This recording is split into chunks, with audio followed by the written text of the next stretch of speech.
very much, Jonathan. Jonathan Serri there. Joining us right now is Georgia Senator David Perdue. Senator, good to have you on the program. Thanks so much for joining us. Good morning, Maria. Now, I know that you understand this Trump sensation that's going on right now. You also really tapped into the disenfranchised voters when in your most recent race. Tell us about that, and would you compare your rise to what's happening right now with Donald Trump? I would, Maria. I mean, I've lived this 2 years during the campaign, and this last year we've been staying close to the people in Georgia, and that's exactly what happened in our race. You know, in politics in America, it used to be on one dimension. It was based on ideology, liberal versus conservative.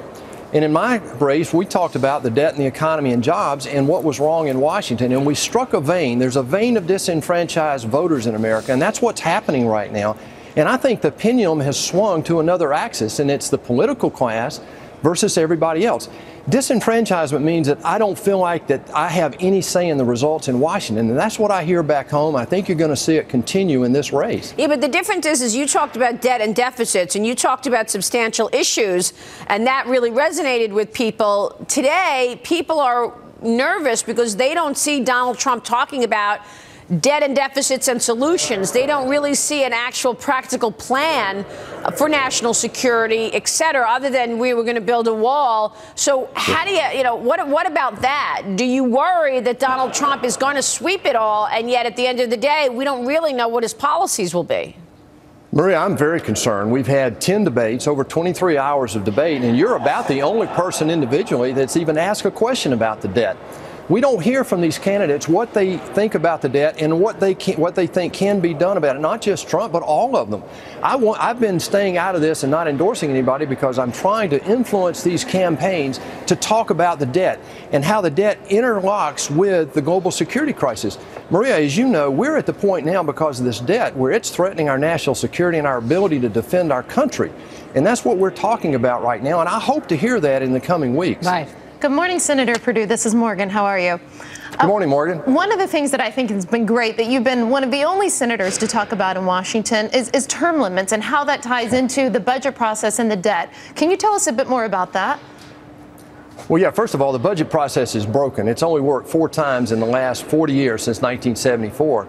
And there's no surprise, frankly, that there is a correlation between this growing debt crisis and the fact that we don't have term limits. I mean, we have 60 U.S. senators who've been in elected office of one kind or another for over 20 years.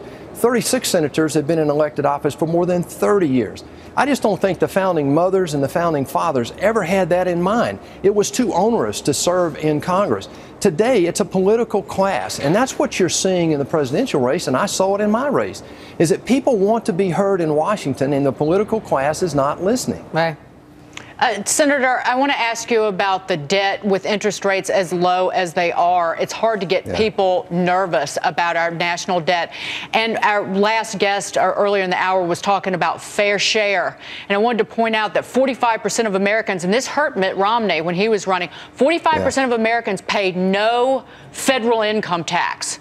So almost half the country isn't paying 1 red cent to fund our military. How do you change that when you have a candidate like Donald Trump that wants to codify that and say, hey, half the country doesn't have to pay income tax?